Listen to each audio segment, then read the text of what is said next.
A little more than a week after he was indicted on fraud charges by the Manhattan DA, former President Trump is back in New York this morning for a deposition with New York State's Attorney General Letitia James on a completely separate case. James is suing Trump's business for $250 million, claiming the company inflated its worth to secure better loan terms from banks. This is just the latest, moved in the four investigations that the twice impeached former president is facing. Vic Hartman is an attorney and certified public accountant familiar with the issues facing Trump in this case. Thanks for being with us. Appreciate your insight.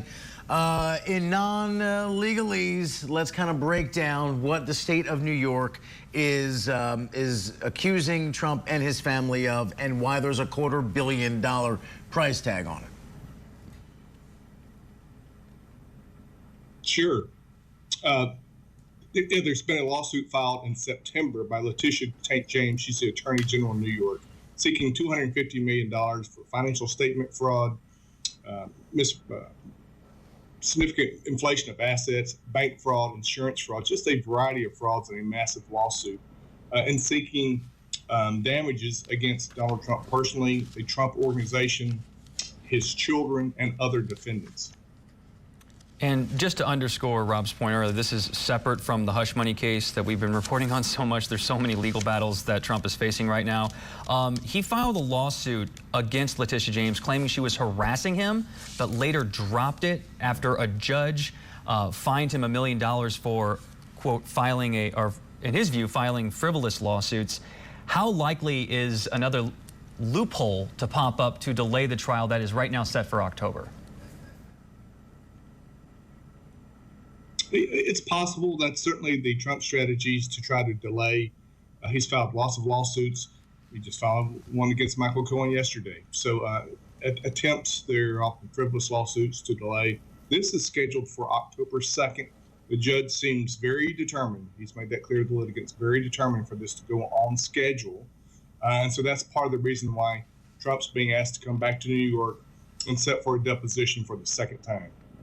And we know the judge in the Stormy Daniels case also happened to be the judge in the fraud case against the Trump organization that sent the company's CFO, Alan Weisselberg, to prison. I think he's getting out in a matter of days now, but as we speak, is in Rikers right now, serving out time related to that case.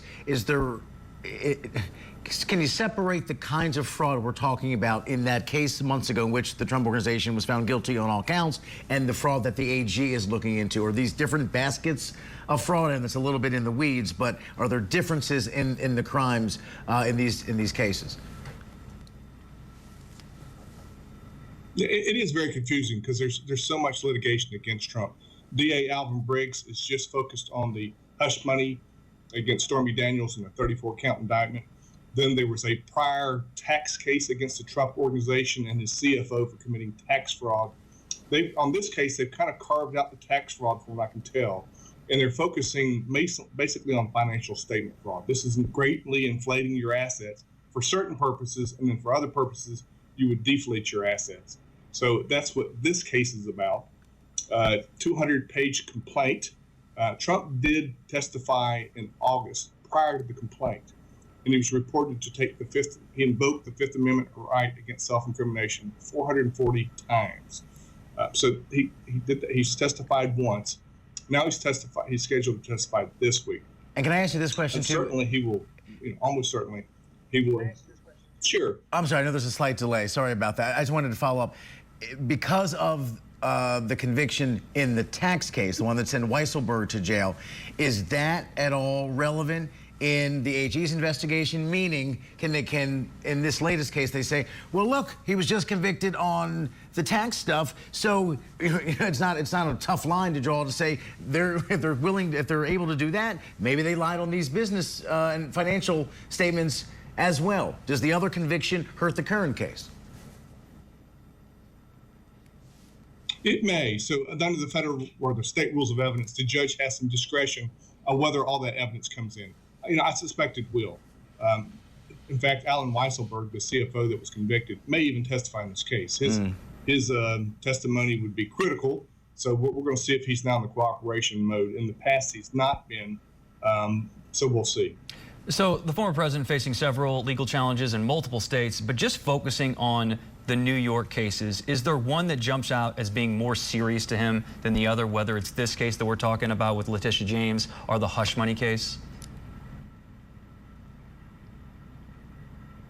Well, there's two different cases. So we're in a criminal forum where he's facing potentially 3 to 4 indictments criminally, and then this is a civil forum.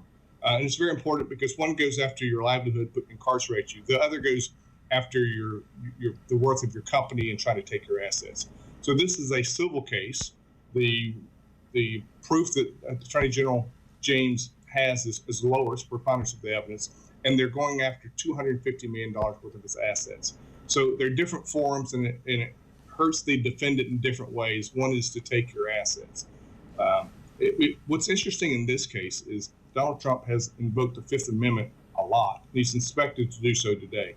Now, the reason why that is important is at trial, that deposition can be shown to the jury where he invoked his Fifth Amendment right. He has the right to do that. In a criminal context, you couldn't use that against him. But in a civil case, you can, and it's very damning to the defendant. The judge will give what's called an adverse inference instruction. The jury will see the deposition where he invoked the Fifth Amendment to a very relevant question. He didn't answer the question, and the jury is free to assume the words. They can make an adverse inference that if he would have testified, it would have harmed him. That is not what any defendant wants, to have that jury instruction before any jury. So that's different, and that's very harmful to him. The second piece, which is unique about this case, the judge put in what was known as a corporate monitor. This is to keep the defendant from dissipating or getting rid of assets out of the state of New York, to try to prevent the plaintiff, if she's successful, from collecting on the judgment. That corporate monitor is going to preserve the assets, report back to the court if there's any massive movements of assets. And this is important for two reasons. It secures assets if Letitia James is successful in her litigation. But it also, I think, secures assets for the dozens of other lawsuits where Donald Trump is a defendant. In the January 6th litigation alone, there's numerous defendants. Those are going to percolate through the courts. Some of them could very possibly end in judgments favorable to the plaintiff, and they're going to collect. There's a big pot of money, and that pot of money is the Trump organization. So I think this litigation that Attorney General Letitia James has brought is powerful, it's impactful, and it will hit the defendants where they hate it most, which is in their wallet. And let's not forget your Fifth Amendment point. This was a man who famously said, why does anyone take the Fifth unless you're guilty? A soundbite that has haunted him many times throughout his legal woes. Last thing before we let you go, does Letitia James's case, or the AG's case, have the potential to seriously damage or put out of business the Trump organization? Because people have said with the Stormy Daniels case, the case scenario, even if he's convicted, which is a big if, at the end of the day, it's not going to be any jail time. It's going to be a fine, and then it's over. So it's going to be an anticlimactic ending after everything that we've seen. But this case is different. Is there a dramatic worst case scenario if he's convicted, or however it turns out? Is there a doomsday scenario here that really would impact Trump personally, or the future of that family-run business? Yes, if Letitia James, Attorney General Letitia James, gets everything that she's asking for, that's a big if, in this October trial, it's a big ask. And if she gets it, it could be a very bad scenario for Donald Trump. First of all, she's asking up to $250 million, and it could considerably go higher than that. All the Donald Trump and his children are going to be basically disbarred from holding a legal office in the state of New York. So you can't be a corporate officer. Moving the assets, pursuing these judgments against them, it is a very bad scenario, potentially, if Letitia James wins on everything that she's asking for. It could damage the business empire, and again, they couldn't do business really as the corporate officer again in New York. And let's face it, there's a lot of business and money in New York. No one wants to be out of that ballpark in that line of work. Victor, thanks so much. A lot of insight, a lot to think about there. Appreciate you breaking it all down for us. Thanks.